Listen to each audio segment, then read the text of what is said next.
Bismillahirrahmanirrahim. Assalamualaikum warahmatullahi wabarakatuh. Kembali lagi bersama saya. Di sini saya akan menjelaskan uji korelasi menggunakan aplikasi SPSS.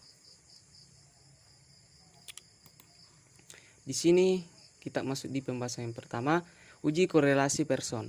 Uji korelasi person bertujuan untuk mengetahui tingkat keeratan hubungan antara variabel yang dinyatakan dengan koefisien korelasi atau disebut R. Jadi kita bisa mengetahui bentuk hubungan kedua variabel tersebut, apakah dia positif, bentuknya positif, atau bentuknya negatif. Nah, langsung saja kita masuk di aplikasi SPSS. Di sini saya sudah siapkan dua variabel, yaitu variabel X sebagai motivasi dan variabel Y sebagai kinerja. Dan kemudian masing-masing respondennya adalah 50 responden. Nah, kemudian kita masuk di variabel view. Variabel pertama kita tandai dengan X, variabel kedua kita tandai dengan Y. Kemudian labelnya adalah motivasi dan kinerja. Kemudian kita ingin menganalisis correlationnya. Kita pertama-tama masuk di analisa, kemudian correlate, kemudian bivariate. Nah, kemudian setelah kita masuk di sini, kita pilih dua variabel tersebut lalu pindahkan di variables. Nah, kemudian kita tandai correlation coefficient. Artinya kita tandai tanda checklist di person. Kemudian klik OK. Nah, setelah muncul data seperti ini, maka inilah data bentuk korelasi antara variabel X dan variabel Y. Nah, di sini kita ketahui bahwa person correlation kinerja yakni minus 0,401. Nah, di sini kita buka catatan lagi.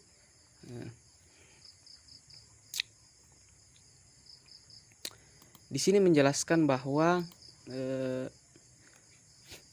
hubungan variabel antara kedua variabel tersebut adalah negatif karena ada tanda min. Kemudian kita perhatikan di signifikasi two-tailed. Nah, kemudian angkanya di sini 0,004. Jadi kita buka catatan kita lagi bahwa dasar pengambilan keputusan. Yang pertama, jika nilai signifikasi kurang dari 0,05 maka berkorelasi ataupun ada hubungan.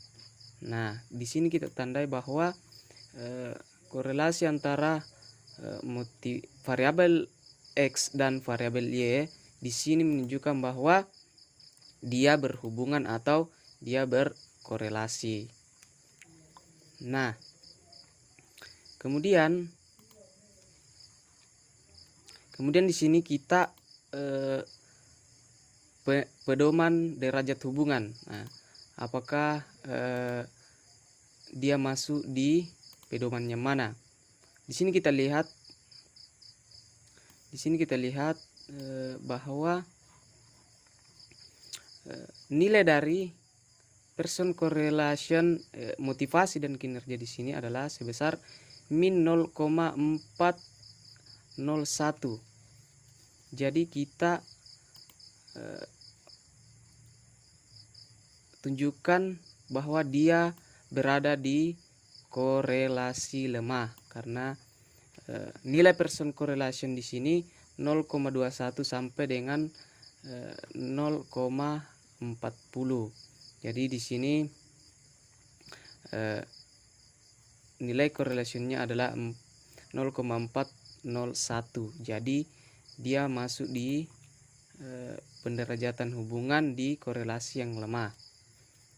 Jadi kesimpulan variabel terhadap variabel X dan variabel Y itu memiliki korelasi yang derajat hubungannya itu korelasinya lemah dan bentuk hubungannya ialah negatif. Maksud hubungan negatif di sini adalah semakin tinggi variabel X, maka semakin rendah variabel Y. Begitu pula sebaliknya. Dan kemudian hubungan yang positif di sini adalah semakin tinggi variabel X, maka semakin tinggi pula variabel Y-nya. Dan begitu pun sebaliknya. Sini saya akan jelaskan bahwa kita mengambil di data correlation kita. Ketika dia negatif, berarti ada tanda minus di angka atau hasil correlationnya. Di sini kita lihat motivasi dan kerja ada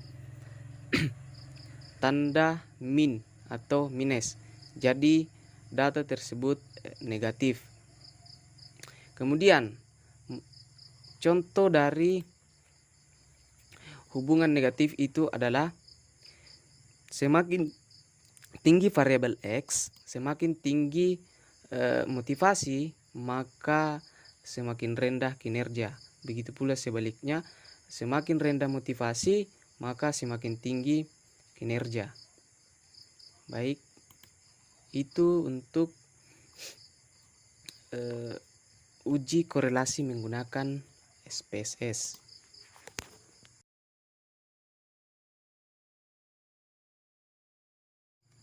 Baik, kita lanjut yang kedua, uji regresi linear sederhana. Yang pertama kita di sini to the point, persyaratan uji regresi linear sederhana. Yang pertama itu datanya valid dan reliable, kemudian normal dan linear. Langsung saja kita masuk di aplikasi SPSS. Nah, di sini kembali lagi saya siapkan dua variabel, yaitu variabel X dan variabel Y. Masing-masing nomor responden sebanyak 50. Kemudian kita masuk di variabel view. Nah, ketika sudah masuk di sini, kita tandai di sini variabel 1 yakni X dan variabel 2 yakni Y. Kemudian kita ganti labelnya di sini motivasi dan kinerja. Kemudian ketika kita mau menganalisis regresi linear sederhana, kita masuk di analisa, kemudian kita masuk di regression, kemudian masuk di linear. Setelah kita tekan linear dan muncul seperti ini, linear regression, kita masukkan variabel X ke independen. Kemudian kinerja kita masukkan di dependen. Nah, setelah seperti ini kita klik OK. Nah, inilah data dari regresi linear sederhana. Namun kita ingin menganalisisnya kembali bahwa dasar pengambilan keputusan di sini adalah dalam uji regresi linear sederhana dapat mengacu pada dua hal, yakni membandingkan nilai signifikansi dengan nilai probabilitas 0,05. Yakni yang pertama, jika nilai signifikansi kurang dari 0,05 artinya variabel X berpengaruh terhadap variabel Y. Dan kedua, jika nilai signifikansi lebih dari 0,05 artinya variabel X tidak berpengaruh terhadap variabel B. Jadi di sini kita dapat melihat nilai signifikansinya adalah kita merujuk kepada data ANOVA. Kita perhatikan F dan sig. Signifikansinya di sini adalah 0,004. Frekuensinya F-nya di sini adalah 9.184. Kemudian kita masih di catatan lagi. Nilai signifikansinya adalah 4,004. Otomatis variabel itu memiliki pengaruh terhadap variabel Y karena dia kurang dari 0,05. Artinya variabel X berpengaruh terhadap variabel B. Nah, disitulah poinnya. Jadi kesimpulannya adalah dari output tersebut nilai hitung yaitu 9.184 dengan tingkat signifikansi sebesar 0,004 lebih kurang dari 0,05. Maka model regresi dapat dipakai untuk memprediksi variabel partisipasi, atau dengan kata lain dapat berpengaruh variabel X terhadap variabel Y. Nah, setelah itu pertanyaan selanjutnya,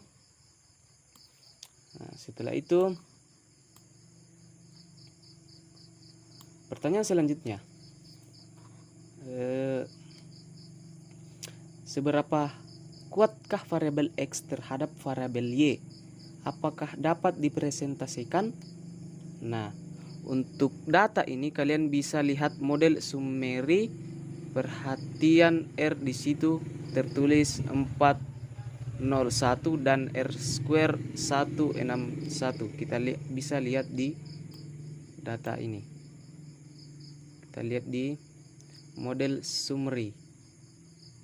Nah, kita lihat R sama dengan 0,401 dan R square 0,161.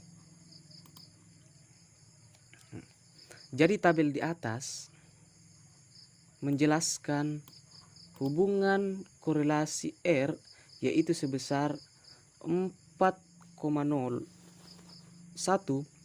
dari output tersebut diperoleh koefisien determinan R square sebesar 0,161 yang mengandung pengertian bahwa pengaruh variabel bebas atau motivasi terhadap variabel terkait atau kinerja adalah sebesar 16,1%.